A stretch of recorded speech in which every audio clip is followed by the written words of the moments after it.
All right, welcome back to Let's Talk Movies. Let's Talk That's what Movies. we decided we're going to call the channel. Oh yeah, we will be posting soon, so be ready.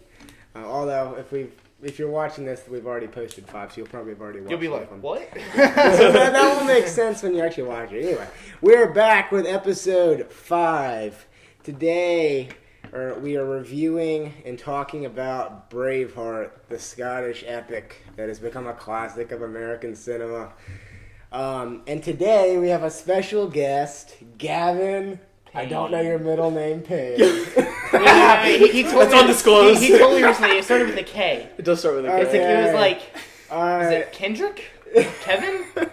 It's Kevin. It's Kevin. Oh, that was the epic Kevin. No, you told me. You texted me. What was it? It was, Why would I do Kendrick? No.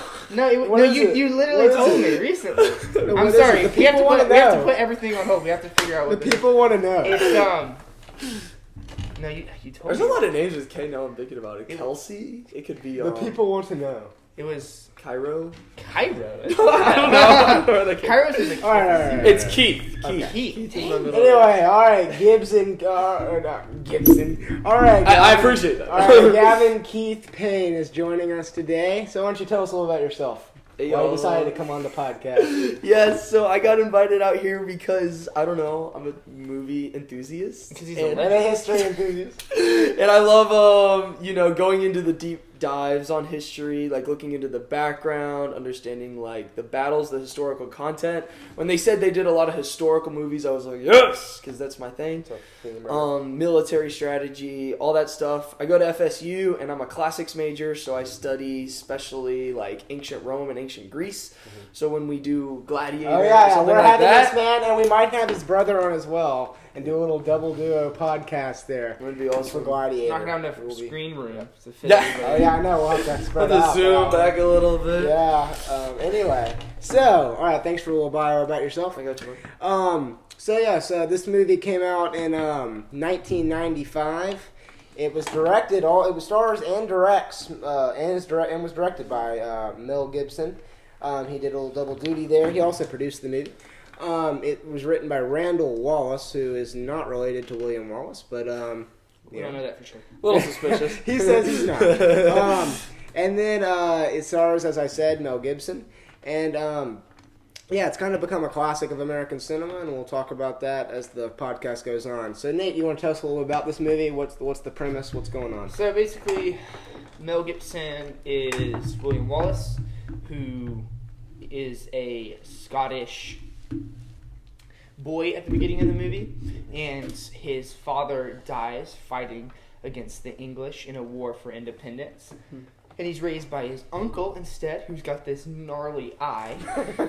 Argyle. Yeah, and He's epic. when he He grows doesn't up... get a lot of screen time, by the way. No, the uncle doesn't. Yeah. He's like real cool. He's there. He's there. He's so frank. It's like William Wallace is standing in front of his father's grave, and his uncle just rides up and it's like, "William, I'm your uncle." I'm your uncle. Argyle. I would have loved to see like a training scene. Yeah. You Yeah. get it's implied that he trains him. Yeah. Well, yeah, in that Yeah. scene, he has a really impactful line if you pay attention to the rest of the movie, where he says, "You've got to learn to use this, and then it'll teach you to use this," meaning the sword. And throughout the whole movie, William Wallace definitely uses this in his confrontations with the English. After that, he grows up and falls in love with this girl whose name I cannot remember. Murrin. Yep. It's not a name. That's her name in the Nobody's named that. Maybe that's a Scottish. Maybe it was like the Scottish form of Marion. That's the thing about like Scottish names. If you ever look at like the Scottish names of city, you'll be like, oh, that's pronounced like Georgian town, you know, and then it'll be like, no, the actual pronunciation is North. Plot twist is actually not William, it's William. It's like Yeah. Anyway, so yeah, and then obviously we talk a so- little bit about the English side of the story that takes place that they talk about before he grows up. like with them. I don't understand what you're referring to. Kind of what was going on, how the English had occupied Scotland. Yeah, they had let's occupied get the point Scotland, out, yeah. and they were existing there. I'll get to more of that in the historical section, but I'm not gonna spoil what happens. Yeah. But all I'm gonna say is that the girl dies, by English hands. Yeah, that's not a spoiler. And, That happens at the beginning. and Mel is pretty ticked about it, as you can imagine. And so the story is based off of the very popular legend of William Wallace, which William Wallace, as far as historians can tell, was a real person. However, we know very little about the details of his life. It's sort of in there in a murky mist of folklore and legend, and it was largely a what did they call it? I can't remember the proper title for this now, but basically where it was passed down. It was oral history. Yeah. It was passed down through tales. And so, one of the things we do, well, I won't even go that far. I don't want to spoil it. We might talk about it in the historical section because this is just like one of the few good details we know about Wallace's life. But There will be, there might be some minor spoilers. Just, I mean, yeah, we've What already are the spoiled rules it. about? Yeah. What are the rules about? I mean, spoilers? normally we spoil the whole thing. Yeah. Do we? Yeah, Okay. normally. Yeah, So can I like say it? Sure. Why All not? right, William dies at the end. All right, Yeah, there we yeah. go. That's all. And what I was going to say is that it is true that William was caught, killed, and drawn and quartered, which means he was cut into 4 different pieces and sent to the 4 corners of the English kingdom. Anyway, I'll pick up a little bit That's from what when it's she called, dies. Kevin Just give. So after his wife is killed by Secret the wife. English, his secret wife, and that kind of the reason they married in secret is because of the prima nocta state of affairs at the time. This was the supposed law that the English had during this time. It's not been verified.